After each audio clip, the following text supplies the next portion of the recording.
Welcome back to Axioms from Acts, Principles to Live By. We're now in chapter 14. Now, during their missionary tour in what is now modern-day Turkey, this happened to Paul and his team. Verses 8 through 20. In Lystra, there sat a man who was lame, and he'd been that way from birth, never walked. He listened to Paul, and as he was speaking, Paul looked directly at him and saw that he had the faith to be healed, and called out, "Stand up on your feet." And at that, the man jumped up and began to walk. When the crowd saw what Paul had done, they shouted, "The gods have come down to us in human form."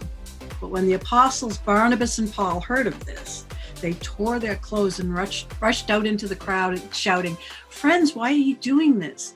We too are human, just like you."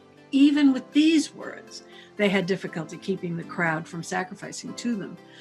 Then some Jews came from Antioch and Iconium and won the crowd over, and they stoned Paul and dragged him outside the city, thinking he was dead.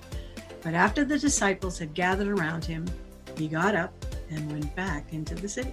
Well, in less than a day, the crowd went from the huge mistake of worshiping Paul as a god to an act of religious execution. So I call it a pretty dizzying display of reversing opinion. The truth is, people haven't changed much in our day.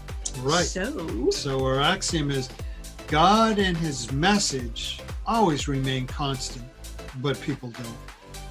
That's our axiom for today. Just a reminder, our Sunday worship is back to 10:45 a.m.